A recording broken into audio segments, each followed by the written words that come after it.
Hello and welcome to another edition of 10X TV with a spotlight on CCIM. I am your host, Todd Gladis. Right here on a regular basis, we will interview top CCIM brokers and appraisers in their local markets to learn how CCIM has made a difference in their profession and to share valuable information about residential and commercial real estate in different parts of the country. The Certified Commercial Investment Member Institute, or CCIM, is the global standard of professional achievement, and we look forward to spotlighting all members interested in sharing their story. We will also bring in top-level residential and commercial sales research and analytics to round out the chat today with our CCIM member. So let's get started. I'd like to welcome to the program today Britt Rosen from Brittex Appraisal Services in Pinecrest, Florida. Britt lives and works in Miami. He's been in the real estate industry over 40 years in both high-end residential and commercial. He's a realtor, state-certified general real estate appraiser, and former general contractor. And his local focus and expertise is in the Tri-County area of Miami-Dade, Broward, and Palm Beach counties. Britt, so glad to have you on the show. Thank you for that intro, Todd. Appreciate it. And I'm glad to be here. Well, great to have you. And we'll also hear today from Dr. Peter Muoio, stationed in our New York City office, to bring us market data and feedback on the residential and commercial interests there in South Florida. Peter Muoio, PhD, is Executive Vice President at 10X, where he's the Chief Economist and Head of 10X Research. He has nearly 30 years of experience in real estate research, specializing in tailored real estate research for specific transactions, underwritings, portfolios, and strategies, as well as a steady stream of research on the macro and regional economies, capital markets, and their impact on the full spectrum of real estate segments. We love having him on. Peter, so glad to have you. Thanks, Todd. That intro makes me sound very busy. And Britt, it's great to have you on with us today. Thank you, Peter. So guys, always a pleasure, Peter. So Peter, Britt, let's start with you, obviously. Let's talk about your start a little bit there in South Florida. Obviously, you're a native. You've been down there your whole life. Talk a little bit about how you got into real estate, residential, and commercial. Well, yes, I am a native of Dade County, and I grew up in a real estate family. My dad is a CCIM. In fact, he's a life member, and because he got his designation many years ago in the early 80s, then, I followed in his footsteps.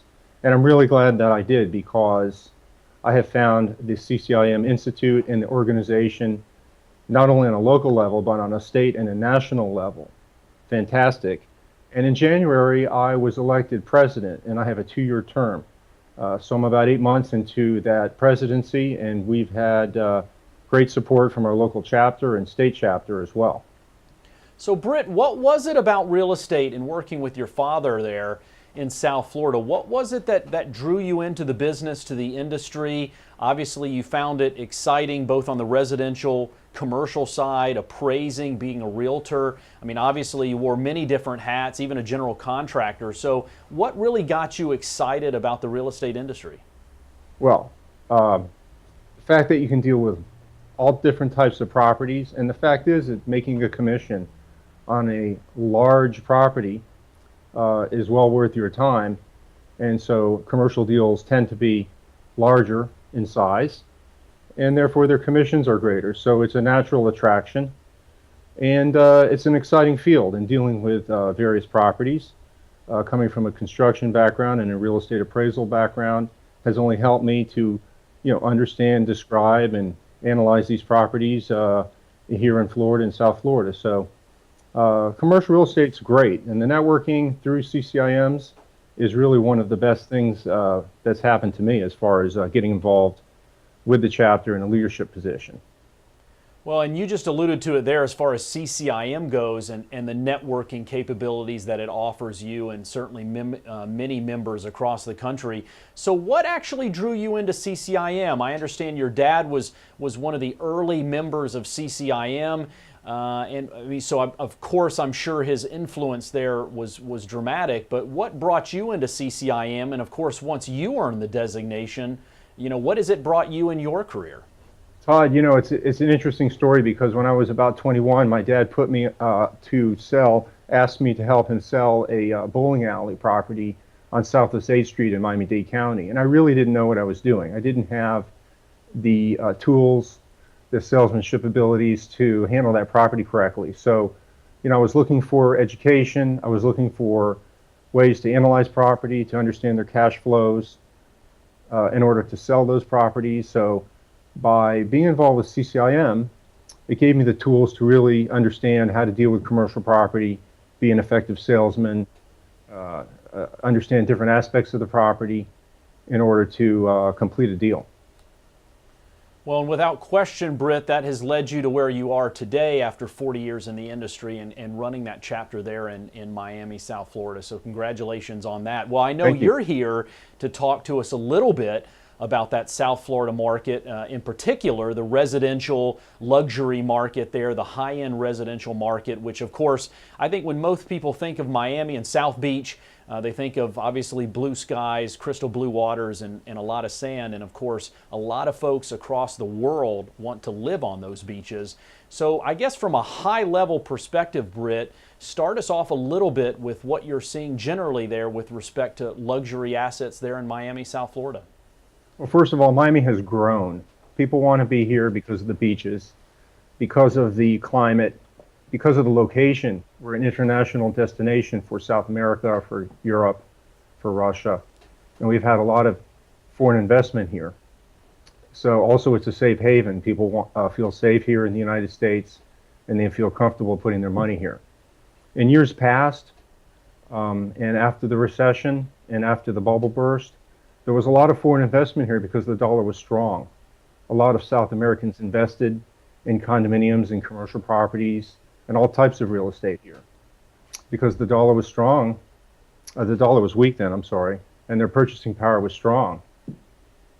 And they could afford to buy, and they were really scooping up properties here. So it's kind of changed almost 360 degrees as we sit here today. One of the difficulties in the market, I'm very bullish. So first of all, I'm very bullish on South Florida and Miami, and I grew up here, and I think it will continue to be good. And of course, we'll have the business cycle and the ups and downs. But now, all of a sudden, because of the strong dollar, the South Americans have stopped buying, the Europeans have stopped buying, but we built as if they were. So it's hard to ratchet that back and time it perfectly. And now we're into a market that's oversupplied, that's soft, and I believe there'll be some price corrections with respect to at least residential property and perhaps commercial property, because it may follow suit behind residential property. And residential property, depending on the price range, has some problems with it right now. Well, a very interesting point there, Britt, and I want to bring in the doctor. So, Peter, you've heard a little bit of what Britt has had to say here. Without question, the South Florida market, it's a very interesting, unique market. Obviously, with the advantages it has, the influx of money and people from around the world, which most cities in the United States don't necessarily have that advantage, it's able to somehow buffer against those things that could cause some instability and price corrections, as Britt mentioned. So what are you seeing, Peter, with respect to the luxury markets, the residential markets there in South Florida, given all the back and forth and corrections we've seen, say, over the last 8 to 10 years? Britt's absolutely correct. When we think about Miami, we put it in a very small group of U.S. cities that I always refer to as gateway cities. They are, global in nature. As Britt mentioned, they have attracted investment from Europe, Latin America, especially in the case of Miami, from Russia, from China. And so when you look at those markets, you have to think about them in a different way from many other markets where you're just looking at what's happening in the local economy, what's happening with local population growth. It's a sort of broader picture and a more complex picture. And Miami is currently in a situation, that Britt really, touched on very nicely, which is very similar to New York right now. We were actually quoted in the Wall Street Journal a few weeks ago as it relates to New York, where how I've been describing it as a digestion problem. In the influx of money that was coming to both New York and Miami from abroad prompted a lot of development. Prices were rising rapidly, demand was there, and developers responded to that. And unfortunately, as Britt says, timing is everything. And so, what's happened now is, the decline in oil prices has taken out, sort of the Russian and Middle East, some of the Middle Eastern money that's being invested in the U.S. real estate, New York, Miami, San Francisco, places like that. With Brexit now, there's more uncertainty regarding, sort of the situation, but also post-Brexit, the dollar has strengthened even more. So Britt's comments on the dollar are really spot on. Going from weak to stronger to even stronger has made U.S. property a very expensive proposition right now. It's in Latin America, there's always the question of when there's turmoil in a country, one of two kinds of things can happen. Some of the money will move offshore for safe haven, but there's also the situation that there's just less money because these countries are having economic difficulties. And so, unfortunately, one of the things we're seeing tied in with Europe, tied in with oil, tied in with Brexit, and now with Latin America, is that there's just less of a flow at this moment in time to Miami at exactly the point in time when a lot of supply is coming online. And so it's a digestion issue. The economies there in Miami-Dade, in Fort Lauderdale, Palm Beach County are healthy. We expect them to continue to be healthy. Their populations are growing strongly, but it's a digestion issue as it relates to supply. Well, very interesting, Peter. So Britt, now turning back to you with respect to some of those things that Peter was mentioning about with respect to where that money might be coming from offshore and buyers. So buyers that are looking at the markets in South Florida, they're looking at Miami, they're looking at Fort Lauderdale, Broward, even Palm Beach. Are there areas hotter than others? What are buyers in that market, that specific niche of luxury high-end residential? What are they looking for, and is the demand still there? Todd, there is demand and things are selling. But as far as getting money out of South America, if you're in Venezuela, you can't. You could have at one time, maybe a year or two ago, but you can't now. But here's the situation throughout the Tri-County.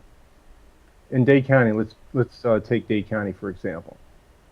In the multiple listing system, there's 60,000 listings right now. 40,000 of them are condos, and 20,000 are single-family homes. And if you take listings, monthly listings, and divide sales into the listings, you get absorption.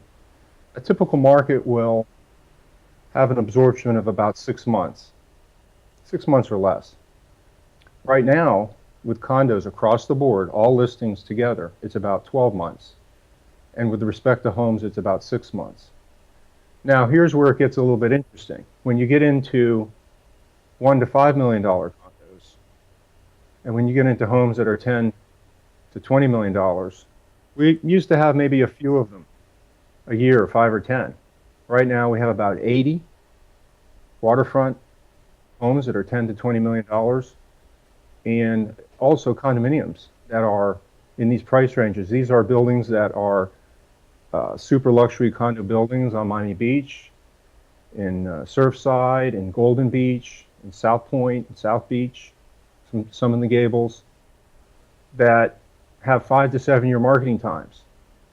And the $1 to $5 million condo really concerns me because that marketing time is also very long in that 5 to 7 year period. So we have disproportionately built high-end luxury residential and condominiums here, but the middle market has been squeezed. There's still demand for the middle market prices under $1 million. For instance, in Pinecrest, Florida, a market where my office is located, things are pretty healthy because it's $700,000-800,000 product for an older home, let's say a renovated home. And those are selling pretty quickly. Where I see a correction perhaps occurring would be then in the higher end condominium, luxury condominium, and luxury waterfront homes. And there's a lot of speculative building also going on right now, which does concern me. You never saw that in years past. You would not see that number of spec builders putting up towers, condominium towers, and for that matter, single-family homes as well. Right. Well, Britt, that's a very good point. So, Peter, what Britt was discussing with respect to obviously 12 months inventory on the condo side, 6 months with respect to single family residence. And then when you look at those luxury properties where there used to be just a handful, and now there's almost what you might want to say a glut in that market space of 5 to 10 or 10 to $20 million homes and 1 to 5 million on the condo side. That sounds to me like a buyer's market with respect to making offers, soliciting those offers, and sort of demanding price corrections, unless those things are probably going to stay on the market for a while. So is that true? Are buyers now at that point really dictating a little bit of that with respect to bringing those prices down, and sellers on the sidelines? Absolutely. It's definitely become a buyer's market given the supply glut that we've been talking about here. Median sales prices are down in Miami coastal mainland. They're down on the Miami Beach barrier islands. Days on the market is up on the Miami Beach barrier islands markets. Days on the market is up 112.5% from last year's, and the listing discount has risen to 9.6%. That's 80 basis points higher than where it was last year. Britt mentioned listing inventory on the Miami coastal mainland is up 78% from a year ago, but with sales off, we've seen the listing discount rise 200 basis points over the past year to 9.4%. And of course, no surprise here, median sales prices are off in that market as well. So it's definitely put the buyers in the catbird seat. And interesting, we've been talking about the gateway markets and how sort of the Russian oil money, Middle Eastern money, Chinese money, Latin American money has fallen off, but there's some recent articles just as an example of how things can sort of move around in these kinds of markets of Turkish investors. Here's a country that's had its own turmoil, a failed coup attempt, and there's Turkish money looking for a safe haven, looking for the Miami, South Florida area, and different buyers have different kinds of preferences. And what we're seeing with the Turkish buyers, they tend to have larger families or want properties accommodating larger families, and so they're looking for a certain kind of luxury condo that can fit an extended family. So it's definitely moving in the buyers are definitely in the favored position right now. But also when these sorts of things happen, you see different sorts of buyers begin to show up and get interested in the market. Well, so Britt, a little bit of what Peter was saying there, clearly when we look at this market and you look at now sellers in a position where pricing is stabilized or of course moving down or compressing a little bit with respect to the glut, where do you see this residential luxury market in 6 months, in 18 months, 24 months? Because clearly its trajectory, I'm safe to say, probably will be a little more stabilized than that of, say, things that are under $1 million, where you have a lot more volume going in different directions. But you're talking about a very small subset, high dollar assets. Where do you see this market in the next 6 to 18 months? Todd, I see it correcting, and I've been talking about this. My dad told me, don't ever predict real estate. You can't do it. You don't have a crystal ball. But now we have computers. We have the luxury of looking at data now. A lot of this data is right from the multiple listing system, a lot of this data that we get. So it's just simple economics. I took Economics 101, University of Florida, and there's something that holds true, and it's an absolute. And that's what I like about economics, is if supply rises and demand stays the same, or demand drops, but it doesn't have to drop, it could remain the same, and supply rises, you're going to have a price correction. What happens in our local markets here is that it takes a while for people to figure it out. Just like after the recession, people were still buying and it took them a little while. It's like a jet engine. When you take the throttles off a jet engine, it takes a while for the engines to spool down. Conversely, full power, those engines take a while to spool up and get to full power.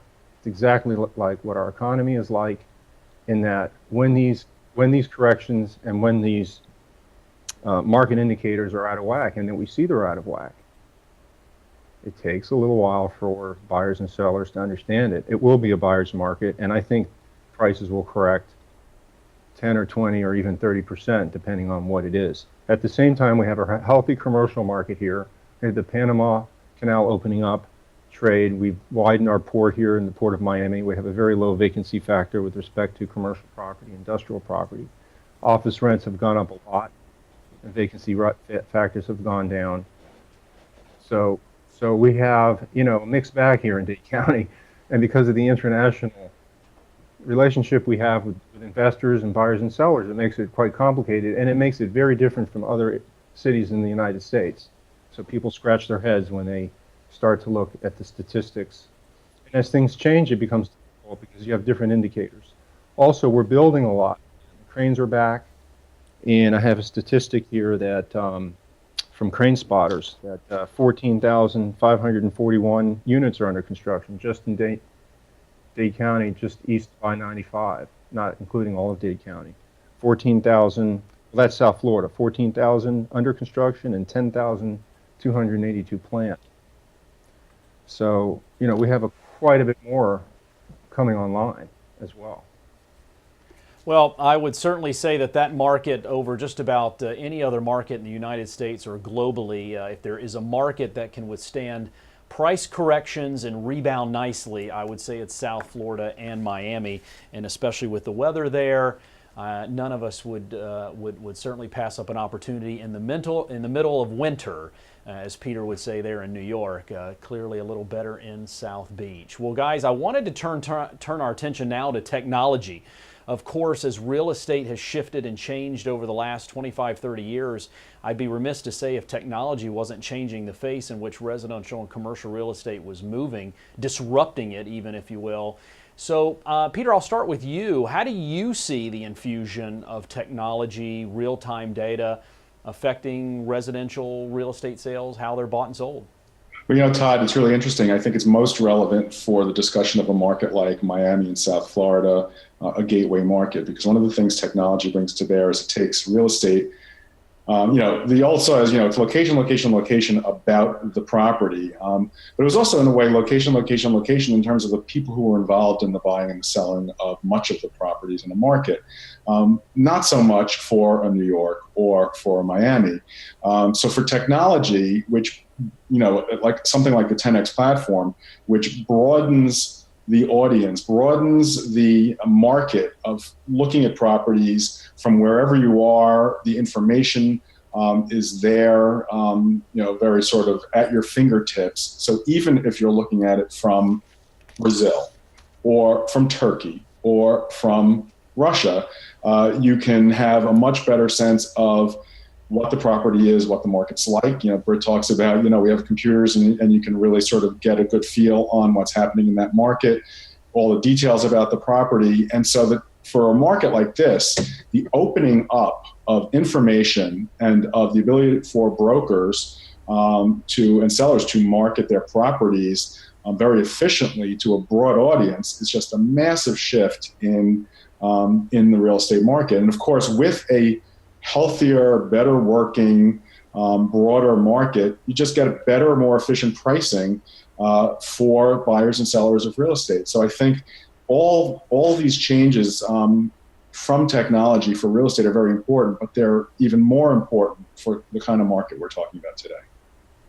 Well, Peter, very interesting. Britt, I turn it back over to you. Obviously, with what 10X is doing, allowing realtors and brokers truly to be the clients, trying to maximize exposure for their homes and commercial assets around the globe, minimizing risk on those deals, and allowing realtors and brokers to scale their business.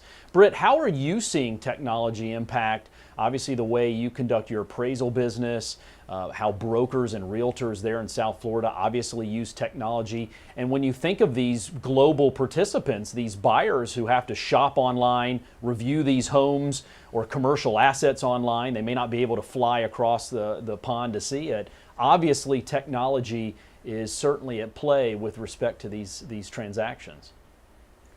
Todd, I'm big into technology. We were one of the first appraisers to send a completely digital report back when people were saying, why are you doing that? Now that's all we do. Recently I was in Asheville, North Carolina. I purchased a piece of land there, and I was dealing with my realtor all through the handheld phone. And if I didn't have the handheld and I wasn't getting real-time updates on listings and things that were going on, I would have missed out on the properties. And I could just see on my phone pictures of the property, a map of the property. I had everything right there at my fingertips. And that's why I'm so impressed with 10X and the fact that 2,500 commercial brokers have partnered with 10X, and especially because that you've developed this thing called Offer Select. So in addition to the auction platform that you have, I think brokers using technology like that you offer with the Offer Select and with your auction platform, it's really giving people more of a competitive edge. Yeah, without question, the ability for brokers and realtors to transact in a atmosphere, in a transaction methodology that's very similar to what they're doing today outside of the auction environment is certainly a benefit for them, and certainly we're hoping that more realtors and brokers take advantage of our ability to help them market their assets, market their homes, and to sell them on the platform. Well, Britt, I can't say enough for you being on the show here today. It's been a long time in the making. We've wanted to have you on for a while, and certainly glad that you were able to join us here today. Thank you, Todd, and thank you, Peter. And I also want to thank 10X for supporting our local and state chapters here and nationally, the CCIM Institute, but certainly with our Miami-Dade chapter and our Outlook Conference. In January, we have our Outlook Conference, which you have been big supporters of, and we appreciate that. And that's in January at the Coral Gables Country Club, and we'll have about 300 people at our Outlook Conference this year. Thanks again for supporting us, not only with the conference, but with the cocktail party and throughout the year with our monthly meetings. And thanks again for having me. Well, thank you so much, Britt Rosen. So again, I was down there in January, and it was a great event. You guys put on a fabulous, fabulous event. Well, guys, it's been super informative. Britt, again, thank you so much for taking the time to talk to us about your story, CCIM, and the residential luxury markets there in South Florida. Peter, as always, the data analytics and market research that always tells that story behind the story. Peter, again, as always, thank you for being on the show. Welcome, Todd. Thank you. Okay, guys, well, that was Britt Rosen of Brittex Appraisal Services, Inc. out of Pinecrest in South Florida and Miami-Dade. We appreciate his time being on the show here today. Always a pleasure and insight in learning more about markets, especially the residential luxury markets there in South Florida. Well, that concludes another exciting episode of 10X TV with a spotlight on CCIM. If you are a CCIM member and have a great story to tell, or you want to provide your insight on a market, asset class, or how transactions are made, contact us here at the show at tv@10x.com. And check out our CCIM Spotlight shows on LinkedIn and our iTunes podcast. Just search 10X. We are always in the hunt for great shows and super informative guests. We want to market you on the air. And for more information on 10X and the great product offerings for commercial and residential real estate professionals, be sure to check out www.10x.com for all the latest in commercial and residential sales. And also the Nowcast is up, of course, for all the up-to-minute residential and commercial valuations data. Well, if real estate is moving, you know you are hearing about it first, right here on 10X TV. Until that gavel drops, I'm Todd Gladis.